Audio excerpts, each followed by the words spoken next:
کہ زکوٰۃ جو ہے وہ صاحب نصاب جو ہے اس کے اوپر ہے، جبکہ فطرانہ ہر بندے کے اوپر ہے۔ ایسا نہیں ہے، فطرانہ ہر بندے کے اوپر نہیں۔ دیکھیں، جس طرح مسلمان کے اوپر زکوٰۃ کا ادا کرنا واجب ہے، اسی طرح سال میں ایک مرتبہ فطرانہ جو ہے وہ ادا کرنا بھی مسلمان کے اوپر واجب ہے۔ جس طرح زکوٰۃ کے لیے صاحب نصاب ہونا ضروری ہے، اسی طرح فطرانہ کے اندر بھی صاحب نصاب ہونا ضروری ہے۔ زکوٰۃ کے اندر دو شرطیں ہیں، صاحب نصاب ہونا اور مال کا حولان حول ہونا، جبکہ فطرانہ کے اندر ایسا نہیں ہے۔ فطرانہ کے اندر صاحب نصاب ہونا شرط ہے، چاہے وہ آپ صاحب نصاب ہوئے، مال کے نصاب آپ ایک مہینے کے لیے ہوئے ہیں یا عید سے ایک دن پہلے ہی ہوئے ہیں۔ اگر آپ 52.5 تولے چاندی یا اس کی مالکیت، یا 7.5 تولے سونا یا اس کی مالیت، پیسوں کی صورت میں، جائیداد کی صورت میں، نقدی صورت میں، اکاؤنٹ میں آپ کے پاس پیسے، کس صورت میں بھی اگر آپ مالک نصاب ہوگے، چاہے وہ آپ ایک مہینے کے لیے ہی کیوں نہ ہوئے، تو آپ جو ہے وہ اپنی طرف سے اور اپنی اولاد کی طرف سے اللہ کی بارگاہ میں جو ہے وہ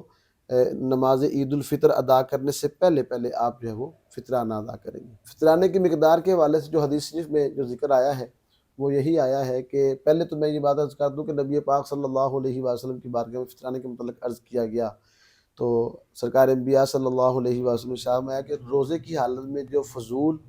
اور لاجانی گفتگو اور فحش جو باتیں ہو جاتی ہیں، جن کی وجہ سے روزے کے اندر کوئی سقم آ جائے، کوئی کمی آ جائے، تو فطرانہ ادا کرنے سے وہ روزے کی جو کمی کوتاہی ہے وہ اللہ ختم فرما دیتا ہے۔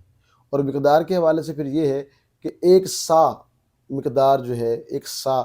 وہ جو گندم جو بھی، ویسے حدیث شریف کے اندر جوں کا ذکر آیا تو علماء کرام فقہاء کرام فرماتے ہیں کہ اپنے علاقے کے اندر جو غذا آپ عام طور پر عمومی خوراک جو آپ کھاتے ہیں اس کی مقدار کے حوالے سے 1 سا کے اندر جتنی وہ آ جائے وہ 2.25 کلو آٹے کی مقدار ہے۔ اس کے مطابق میں موجودہ جو ہمارے مفتی اعظم پاکستان نے جو مقدار ہمیں بیان کی ہے وہ بیان فرماتے ہیں کہ تقریباً پنجاب کے جو رہنے والے مسلمان ہم لوگ جو ہیں، ہماری جو مقدار اس سال نکلتی ہے وہ تقریباً 300 روپیہ ہے، اور بعض علاقوں میں 340 کے لفظ بھی بولے جا رہے ہیں اس سال کی جو مقدار۔ بہرحال ایوریج جو ہے وہ 300 روپیہ فی کس بندے کے لحاظ سے ہر خاندان کا جو جتنے اس کے افراد ہیں، ہر فرد کے مطابق جو ہے اسے 300 روپیہ جو ہے وہ اللہ کی راہ میں عید الفطر ادا کرنے سے پہلے جو ہے وہ ادا کرنا۔ اچھا علامہ صاحب، یہ جو فطرانہ دینا ہے یہ گھر کا جو سربراہ ہے وہ دے گا کہ یا ہر بندہ الگ سے اپنا اپنا دے سکتا ہے؟ اور ساتھ دوسرا یہ کہ یہ دینا کس بندے کو ہے؟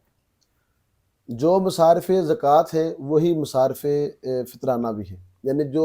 زکوٰۃ کے مصارف ہیں وہی فطرانہ کے مصارف ہیں۔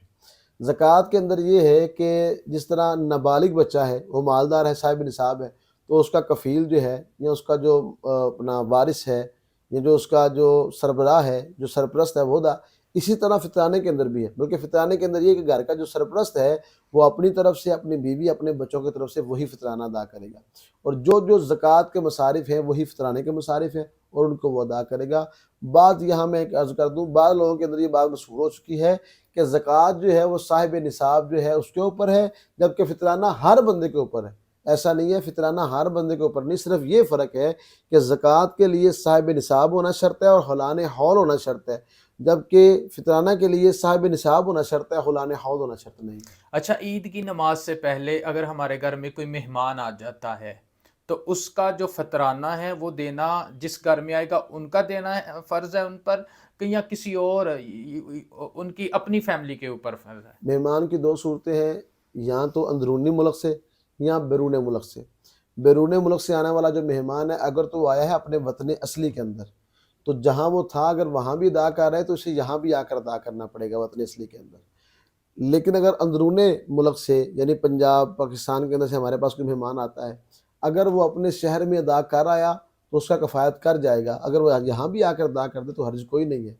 جس طرح کی مثال کے طور پر بیٹی ہے اور وہ سسرال کے اندر ہے، سسرال والوں نے بھی ادا کر دیا، لیکن اب وہ مائکے میں آئی ہے باپ کے گھر میں، تو اب اسے چاہیے کہ یہ بھی ادا کرے، اپنے باپ کے گھر میں آئی ہے تو یہ بھی ادا کرے۔ اور اس کے علاوہ اگر کوئی بندہ کسی گھر میں سے مہمان جاتا ہے، اپنے علاقے میں ادا کر رہا ہے، اپنے گھر میں ادا کر رہا ہے تو کفایت کر جائے گا۔ لیکن اگر وہ کسی کے گھر میں مہمان آیا ہے اور اس نے ادا نہیں کیا تو اب جس گھر میں مہمان آیا ہے اب چاہیے کہ وہاں سے وہ ادا کرے۔ نبی پاک صلی اللہ علیہ وسلم کا فتویٰ یہ ہے کہ عید الفطر کی نماز پڑھنے کے لیے ہماری عیدگاہ میں صرف وہ بندہ آئے جو فطرانہ ادا کر چکا ہے، فطرانہ ادا کرنے کے بغیر ہماری عیدگاہ کی طرف نماز پڑھنے کے لیے نہ آئے۔ اچھا، یہاں پر مہمان ایک آتا ہے ہمارے گھر میں، اس نے خود فطرانہ ادا نہیں کیا، اب ہمارے گھر میں آیا ہے اور ہم نے بھی اس کا فطرانہ اگر ادا نہیں کرتے تو اس پر گناہ کس پر ہوگا؟ جس گھر میں آیا اس پر یا وہ اسی بندے کے نہیں، اوپر؟ یہ تو جو ہے نا